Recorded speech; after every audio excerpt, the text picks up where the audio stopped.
안녕하십니까? 한 중학생을 또래 여러 명이 둘러싸고 무차별 폭행하는 일이 또 벌어졌습니다. 이 폭행을 당한 학생은 기억까지 잃었는데요. 어린 학생들이 영화 제목을 딴 비행 조직까지 만들어 더 충격을 주고 있습니다. 첫 소식은 송광모 기자가 보도합니다. 중학교 2학년인 14살 A군. 앞니가 부러졌고 얼굴 곳곳에 시퍼런 멍이 들었습니다. A군이 집단 폭행을 당한 건 지난 13일 오후. 수영구의 한 지하주차장에 중학생 19명이 모인 가운데 벌어진 일입니다. 여러 명이 A군을 마구 때렸고 일부는 휴대전화로 이 장면을 촬영까지 한 것으로 전해집니다. 보시는 것처럼 이 어두운 지하주차장에서 폭행이 일어났습니다. 일부 학생들은 이 밖에서 망까지 봐줬다는 주장도 제기됐습니다. 모여있는 거 한번 보였어요. 여기서 뭐 하냐고 지하실에 있으면 안 된다고 했더니 별일 아니에요. 갈 거예요. 그러고 좀 이따 탈출했거든요. SNS에 기분 나쁜 댓글을 달았다는 게 폭행의 이유.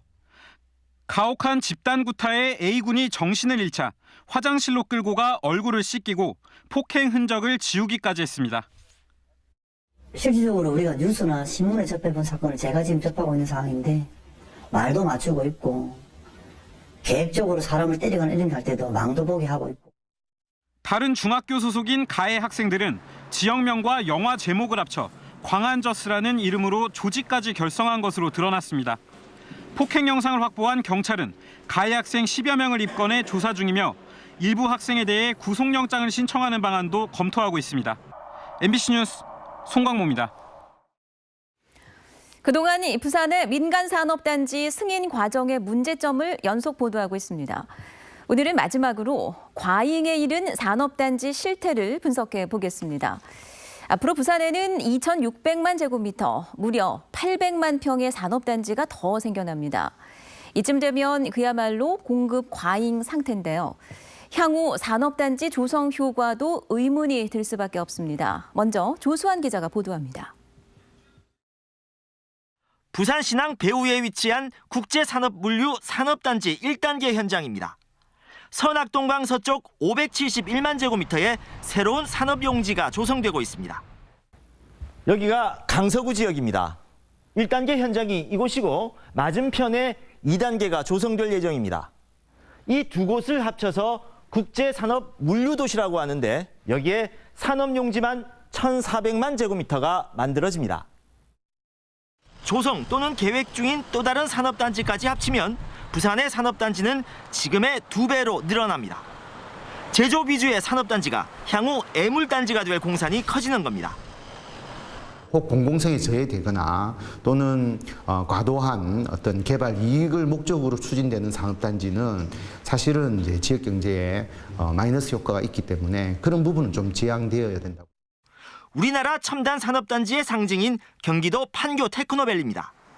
1,300여 개 기업이 입주해 여기서 무려 7만 4천여 명이 일하고 있습니다.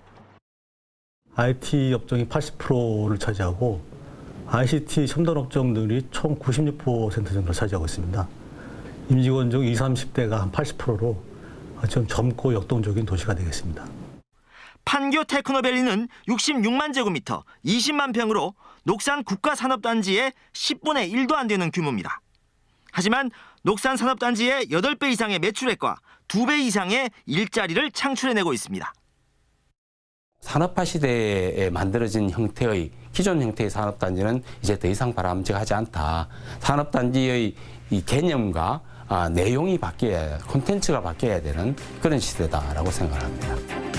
산림훼손과 부동산 개발처로 전락한 민간 산업단지의 추가 승인을 중단하고 부산의 산업 전략을 새로 짜야 합니다. MBC 뉴스 조수아입니다. 네, 이를 취재한 조재현 기자가 스튜디오에 나와 있습니다. 그러니까 부산의 산업단지가 과잉이 될 거다 이런 말이군요. 네, 2008년 산업단지 인허가 간소화 특례법이 시행되기 전 부산엔 8개 산업단지에 1,640만 제곱미터, 그리고 10년 만에 16개 산업단지가 추가돼 지금은 2,850만 제곱미터로 74%가 늘었습니다. 여기에다 추가로 조성 중이거나 예정된 산업단지만 18개에 달하는데요. 이러면 부산에만 42개로 지금 산업용지 면적의 약 2배가 되는 겁니다. 네. 근데 앞서 보도된 그 판교 테크노밸리 사례를 보니까 참 인상 깊던데요. 앞으로 대도시는 좀 이런 식으로 나가야 되는 거 아닙니까? 네, 판교는 도시 첨단 산업단지입니다. 땅만 공급하면 경제가 살고 일자리가 늘 거라는 판단이 틀렸다는 걸 잘 보여주고 있습니다. 보시면 부산 지역 전체 산업단지에서 일하는 종업원 수는 9만 9천 명, 판교 테크노밸리에서만 7만 4천 명. 면적은 43분의 1밖에 안 되지만 이런 결과가 나오고 있습니다. 부산도 무분별한 산업단지 조성보다는 이제 단순 제조업 위주가 아닌 특화된 산업의 개발이 시급하다는 결론입니다. 네, 다음 소식입니다. 정부가 지역 조선 산업을 돕기 위해 추가 대책을 내놨습니다. 자금 지원과 함께 친환경 선박을 발주해서 새로운 일감을 확보해 주기로 한 겁니다. 자세한 내용을 박준호 기자가 전합니다. 부산의 중소선사와 조선기자재 업체들이 수년째 불황에 시달리고 있습니다. 지난 2008년 24억 달러였던 선박 기자재 수출은 금융위기 이후 16억 달러로 꺾이기 시작하더니 최근엔 6억 달러 안팎까지 떨어졌습니다. 오랫동안 조선 경기가 침체되면서 기자재 업계까지 힘들다 보니 지금 운영 자금이 턱없이 부족합니다. 정부가 부도 위험에 시달리는 지역 중소선사를 돕기 위해 추가 지원책을 꺼내들었습니다. 각종 보증을 통해 최대 7천억 원의 자금을 빌려주기로 했습니다. 또 중소선사를 대상으로 1조 원 규모의 친환경 선박도 발주하기로 했습니다. 황산화물 배출 감소가 과제로 떠오르는 만큼 오는 2025년까지 LNG 연료선 등 100만 척을 발주할 계획입니다. 우리 조선산업이 현재의 보릿고개를 극복하고 회복 중인 시황의 물결을 타서 빠르게 정상 궤도로 복귀하여 글로벌 1위 위상을 되찾기를 바랍니다. 이번 발표에 기존 대출금의 만기 연장도 포함됐지만 부산은 위기 지역이 아니라는 이유로 제외돼 지역업체의 자금 압박이 우려됩니다. 부산시와 금융당국의 보완 조치가 뒤따라 할 것으로 보입니다. MBC 뉴스 박준호입니다.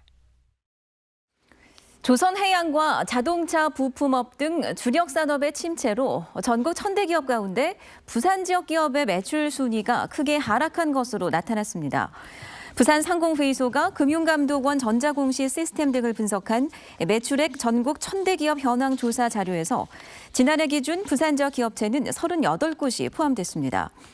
업체 수는 전년과 비교해 1개사가 줄었지만 순위는 대체적으로 하락했고 매출 2위를 차지한 르노 삼성자동차도 순위가 62에서 63위로 떨어졌습니다. 신종 감염병의 국내 유입이 계속돼서 우려되는 상황인데요. 전자검역 심사가 이 감염병의 빠른 차단을 위한 해법으로 제시되고 있습니다. 현재는 인천공항 일부에만 적용되고 있는데 이 전자검역이 부산으로까지 확대됩니다. 이도원 기자입니다. 지난 9월 전국을 다시 공포로 몰고 간 메르스 바이러스. 확진 환자 근처에 앉은 밀접 접촉자 1명과 일상 접촉자 13명은 부산 거주자였습니다. 신종 감염병은 계속해서 나오고 있습니다. 서아프리카 라사열과 마버그열도 에볼라와 같은 바이러스성 출혈열로 치명적입니다. 그러나 대부분의 공항에서 밀접 접촉자를 찾아내려면 승객들이 써낸 건강상태 질문서를 일일이 확인한 뒤 해당 지자체에 통보해야 해 4시간 이상 걸립니다. 부산에서 열린 감염병 관리 컨퍼런스에서는 해결 방안으로 전자검역 심사가 제시됐습니다. 건강상태 질문서 정보와 여권, 탑승 정보가 실시간으로 연동돼 해당 지자체까지 전파됩니다. 하지만 현재 인천공항 일부에만 적용되고 있는 상황.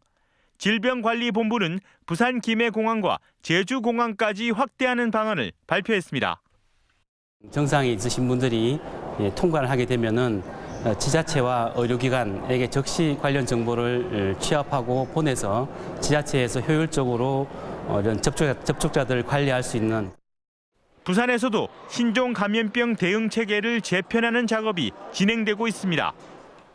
대응하는 것들이 굉장히 빨라질 겁니다. 또한 이와 함께 이런 빠른 대응과 관련하여서 지자체에서 감염병 대응 역량들을 높이는 문제들도 앞으로 저희들이 계속 추진해야 해요. 신종 감염병 대응을 위한 전자 검역 체계가 빠르게 확대될 수 있도록 예산 확보 등 관련 사항에 대한 지역 정치권의 관심이 필요해 보입니다. MBC 뉴스 이두원입니다. 네, 33회 부산문화방송 청소년상 시상식이 오늘 오후 밀락동 부산 MBC 사옥에서 열렸습니다. 시상식에서는 효행과 자립, 연학 등 5개 부문에서 학교장 추천과 심사를 통해 선정된 고교생 25명에게 장학금 각 100만 원씩이 전달됐습니다. 부산 MBC 청소년상은 어려운 환경 속에서도 학업과 생활에 충실한 지역 청소년들에게 해마다 수여되고 있습니다. 부산시와 부산 유비쿼터스 사물 인터넷 협회는 오늘 백스코 컨벤션 홀에서 제4회 U 에로틱 월드 컨벤션을 열었습니다. UIoT 월드 컨벤션을 열었습니다. 4차 산업혁명, 인공지능과 블록체인, 스마트시티 그리고 융합을 주제로 열린 이번 행사에서는 부산 스마트시티에 관한 기조 강연과 인공지능, 블록체인, 빅데이터 분야에서 컨퍼런스가 마련됐습니다. 해양수산 분야 규제를 혁신해달라는 민관 합동토론회가 오늘 오후 해운대 백스코에서 열렸습니다.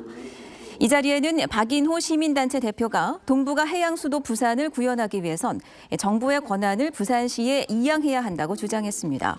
또 토론 참석자들도 마리나 항만 개발 사업과 수상 레저기구 운항, 공유수면 점 사용료 등 해양수산 7개 주요 과제에 대해 규제를 대폭 간소화해야 한다고 주장했습니다.